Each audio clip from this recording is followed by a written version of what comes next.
Chris here, and welcome to my channel, and welcome to 2023! This is the first reading vlog of the new year. I'm very, very excited about all of the books I hope to get to this year. My reading goal is set at 300, even though in the last 2 years I have read over 400 books. You never know what the year is going to bring, so I'd rather undershoot than overshoot, so we'll see what I can do. I have an insane TBR. If you see my TBR video, you know exactly what I'm talking about, so I'm very much excited to dive into things and see what I can read in the year 2023. I'm hoping I will read a lot more adult fiction and cozy mysteries, which you will have seen if you've seen my goals video. This week is going to be quite crazy. So if you've watched some of my other videos, you know I'm really into wrestling, and I watch wrestling on Wednesday nights because I'm an All Elite Wrestling fan. However, New Japan Pro Wrestling has their kind of big, huge event, and it is happening. I believe the main show starts 3 a.m. Eastern Standard Time. And I've heard the show runs like 5 to 6 hours. So between around 3 and 8 a.m. or 3 or 9 a.m., somewhere in that range, on Wednesday morning, I will be watching wrestling. I will probably read too, depending on the match, because there's some matches I'm more into than others. But I'm really into the main events, so I will be staying up till ridiculous o'clock to watch wrestling. Then Wednesday evening, I have Dynamite, so I'll be watching that. And then, again, at ridiculous o'clock in the morning on Thursday, I have New Japan's New Year's Dash, and that is going to have matches that will be announced as they happen. You'll find out the day, like, as they come down to the ring. So I will be going into that completely blind, whether I want to or not. So I will be staying up just in case some of my favorites happen to be there. And yeah. And then Friday, Rampage is live, and we have our Battle of the Belt special. So from 10 to 12 on Friday evening, I will also be watching wrestling. So it's a very wrestling-heavy week, which will definitely cut into my reading time. This is going to be a 4-day vlog because this weekend is the final book support group, and I'm going to do a separate vlog for that. I don't know what I want to read for that yet. I have a lot of final books. I would like to focus on finishing series. So I kind of want to go that way, but I don't really have any finishing series, like, books on my TBR. The one book I do have, which if I was going to do, would be the only thing I read that weekend, is Speaking Bones. This is the 4th and final book in the Dandelion Dynasty, and my library finally had a copy, which meant I could get a copy of this book. It clocks in at 1,047 pages. There is no way that if I read this, I'm reading anything else that weekend. So I don't know if I want to limit myself to reading this in one weekend, or if I'd like to focus on multiple things. I have a few days to think about it. I have, however, picked out the first book I'm going to read in 2023, and that is The Magic of Lemon Drop Pie. So this seems like a cozy fantasy, and we're going to be following Lolly, who, after her mother's tragic death, broke up with her first love and abandoned her dream to keep her family's struggling Seattle diner afloat and care for her younger sister and her grieving father. And it basically meant that life didn't go according to plan, and it wasn't really what Lolly wanted. Now, as her 33rd birthday approaches, her aunt gives her this mysterious gift of 3 lemon drops, each of which allows her to live a single day in a life that might have been hers. What if her mom had not passed away? What if she had opened her own restaurant in England? What if she had not broken up with the only man she has ever loved? So I'm assuming we're going to get this cozy family vibes, her seeing what if days. And yeah, I'm very curious to see how this book plays out, how the magic plays out, and the effect that it has on Lolly, and ultimately where her life goes. So I thought this would be a really, really good first book of 2023. And I just think this is also a really, really stunning and cool cover. So that also played into it. It's not on my TBR. I'm starting the year right by going completely off TBR with my first pick, but, you know, that sounds about right for me. So this is going to be my first read of 2023, and I'm hoping that I love it. But yeah, I think that's going to be the first book, and then I will go from there. I'm doing the Shurathon, so I will probably do this for mood read, because I think based on the board, where you start here, I think that mood read is the only prompt that'll fit, and then I will figure it out from there. I'm going to see how far on the board I can get. Like, I know you get off of it by reading a Portal Fantasy, but I'm going to see how many of those prompts I can tick off, and not in a, like, here is the board and I'm bouncing all over, but like the rules are you have to go to certain, like, you can only move in like certain directions. So once I do mood read, I'll see what the next prompts are and see if I can easily get to one of those and try to kind of inform my reading there based on what I want to read, which is why I didn't have a set TBR, because I'm feeling so burnt out after December with like, here are the like 55 books you have to read this month. Good luck. So yeah, hopefully I will have a much easier week and I will be able to figure out what I want to do for this weekend. But I'm going to go read and I will check back in with you soon.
So it is like 2 a.m., I believe, on Thursday.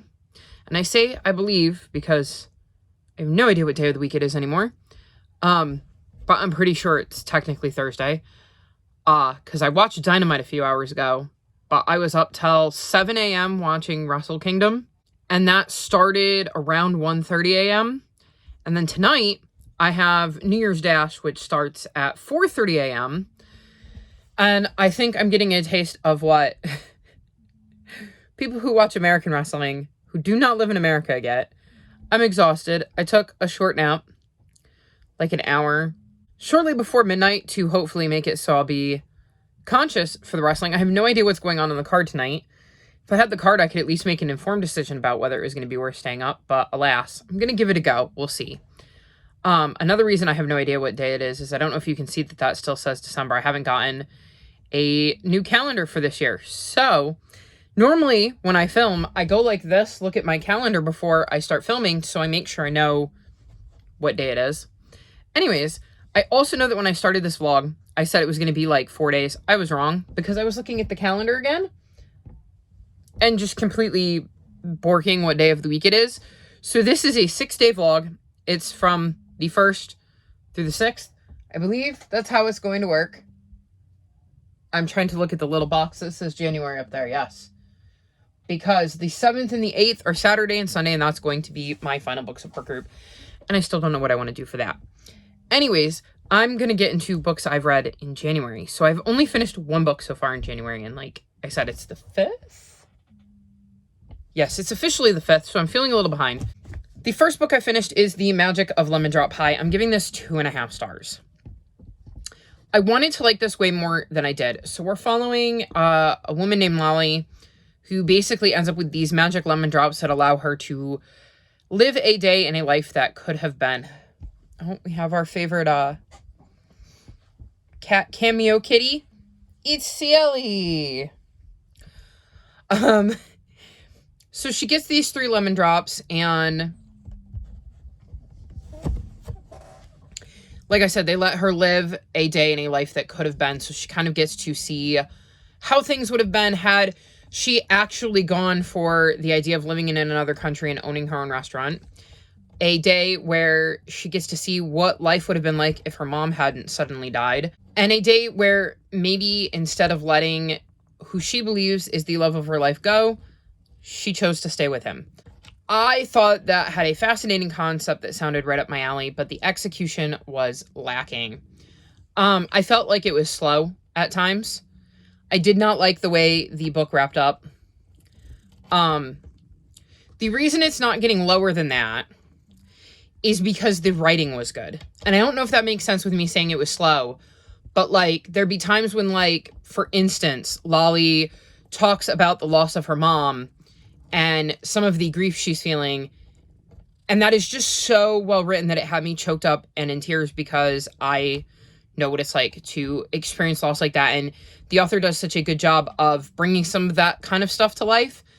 So while it was slow and it wasn't my favorite read, and I didn't necessarily love how the ending turned out,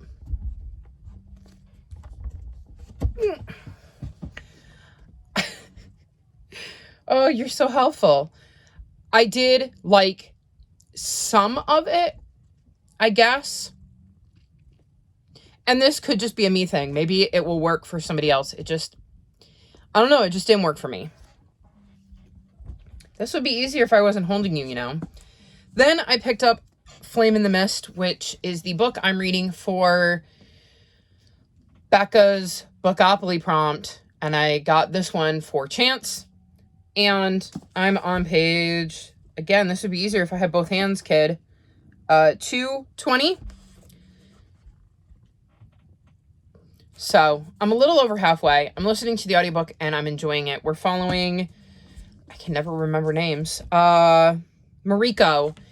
And she is on the way, I believe, to meet her, like, future husband in, like, arranged marriage when her kind of caravan is attacked, and she manages to escape and is hiding and trying to figure out why the people who chose to attacked her and maybe get some revenge. I know it says here, again, this would be easier if I had two arms, that it's set against the backdrop of feudal Japan. So I feel like we're getting a very different culture than I'm used to. So I'm really glad I have the audiobook, because there's a lot of unfamiliar terms, and that is definitely helping. So right now, this feels in the 3-star range, but we'll see how it goes. Seriously, you guys would not believe how heavy this cat is. We're going to switch arms. Come on. Over here. Okay, that's better. That was getting painful. I don't know if you guys can tell. I don't know if I'm going to be able to get it on camera here. But Bugsy got me. He's terrified of my mom, and I was petting him after she left my room. She's never done anything to make him terrified. He's just scared.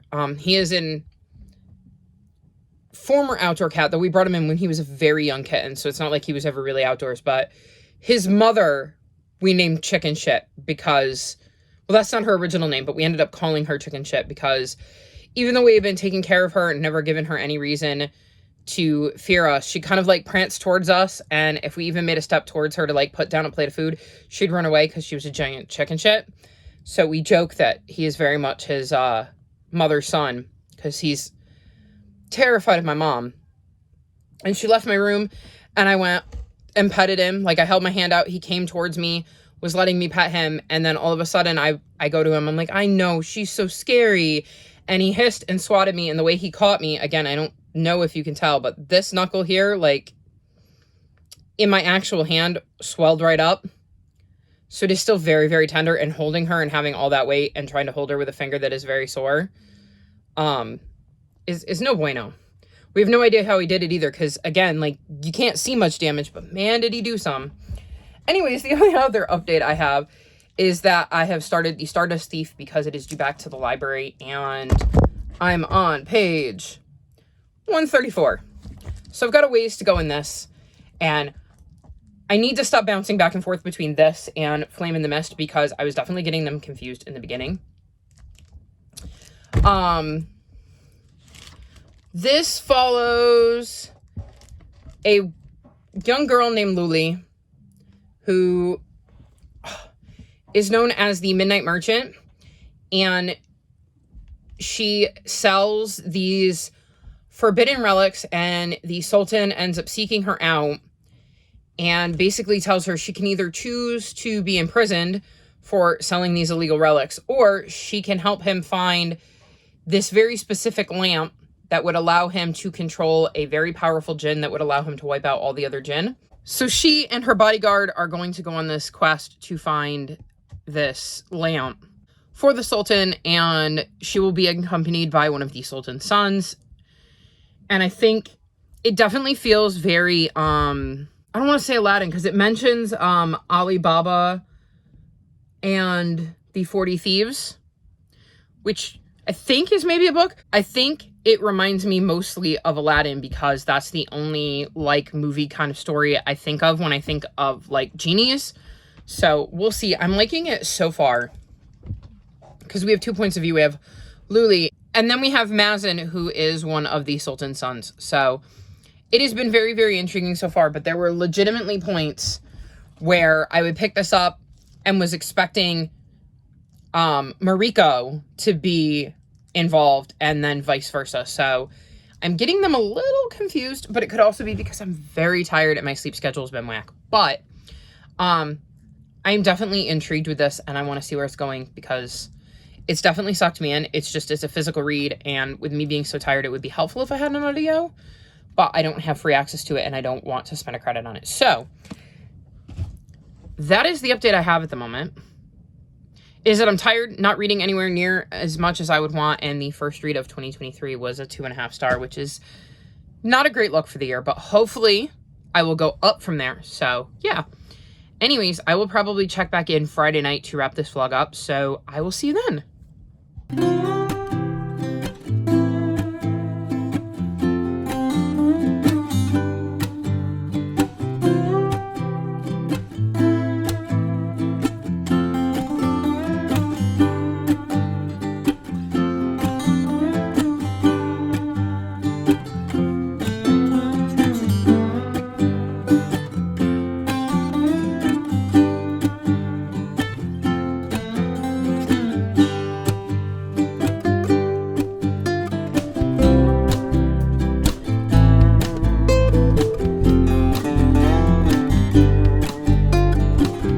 So it is officially Saturday, which means it's time to wrap this vlog up.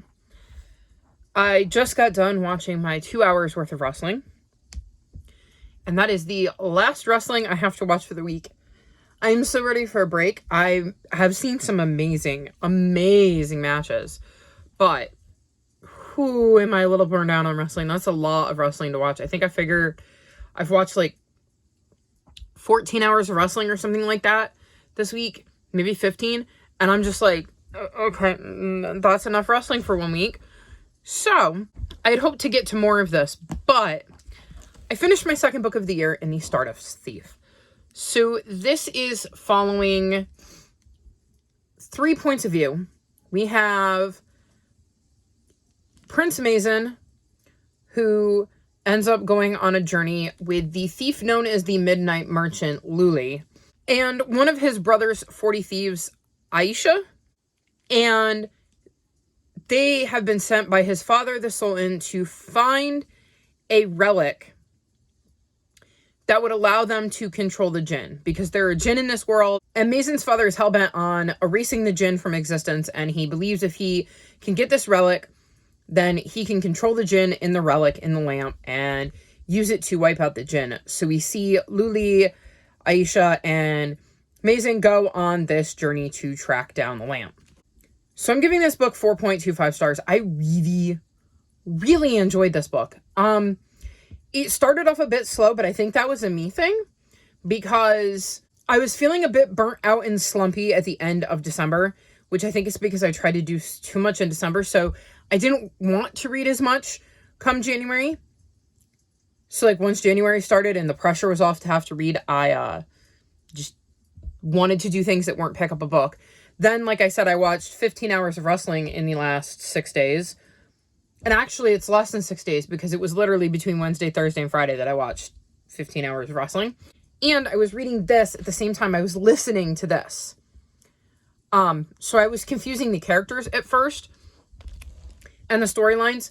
So I think upon reread, this is going to get a higher rating because by the end, I was hooked and I was so invested, and I'm so mad that I can't read book 2 yet because it's not out. So yeah, I really like the 3 POVs we have. They're all very, very different, and they're all very different characters, and it's interesting trying to understand their motives and kind of figure out what's going on because they all seem to have things that they're not telling the other ones, and they're all keeping like secrets from each other. So it's interesting because None of them really trusts the other people on this quest, and it makes for a very intriguing story. I really like the magic of the world with the djinns and what they're capable of doing and how that comes into play multiple times throughout this book, and it really set up the sequel well, and I can't wait to get my hands on it, though it's a trilogy. So at some point I'm going to have to make the decision, do I read book 2 and wait for book 3, or do I wait and read book 2 at the same time as book 3 and do a reread of book 1? But that's a problem for future Chris. So either way, my second book of the year was a much more enjoyable read than my first, so thumbs up for that. Speaking of Flame in the Mist, which I just mentioned, I am on page 220. I don't think I've gotten any further since I last talked to you because I put this down specifically so I could focus on that because that one was due back to the library on the 3rd. And here is Cielo, because it wouldn't be a video if Cielo didn't stop by. Will I ever have a vlog without Cielo? These days, no. No, I will not. It's like she has a sixth sense and knows when I'm filming. Anyways, I was enjoying this one before I put it down, but like I said, I was confusing it. So we'll see if the enjoyment continues or if the enjoyment was due to the fact that I was confusing it with the other book, which I definitely did enjoy. Then, because I needed an audiobook and I didn't have an audiobook for The Stardust Thief, and I had put down Flame in the Mist, which was my audiobook, I picked up Echo Mountain. In this, we're following a young girl named Ellie, who, due to the Great Depression, has moved to this mountain with her family and is struggling to survive, and her dad ends up having an accident, which Ellie gets blamed for, and she is trying to figure out a way to cure him, as he is now in a coma and ends up getting help from the woman on top of the mountain. I'm on page 272, so I'm almost done with this book. I think I have 2 hours left in the audiobook, and I'm listening to it at 3 times speed, so that would be like 40 minutes, I believe. So I will definitely be finishing this sooner rather than later. I am enjoying seeing Ellie and getting to see the glimpse of her life, understanding the story behind what happened to her dad and who the woman on top of the mountain is. I've really enjoyed Ellie's growth throughout the story because we've definitely seen indications of that as time has progressed, and I'm just very curious to see how this story wraps up. You know, this would be easier if you weren't in my lap. I don't think she cares, though. And then the last update I have is that I've read some more of the Soldiers of Hala, which is book 10 in the Pendragon series, and I am on page 342, so a decent chunk. I think this is one I'm almost done with, audiobook-wise. Like, I think I have under 3 hours left in the audiobook, so another book I'm hoping to finish relatively soon. I am really, really enjoying how Bobby's journey is kind of wrapping up, and I'm very curious how this is going to resolve itself because there's just so much going on, and I have no idea where it's going to go. We've had so many twists and turns already that, like, I'm just...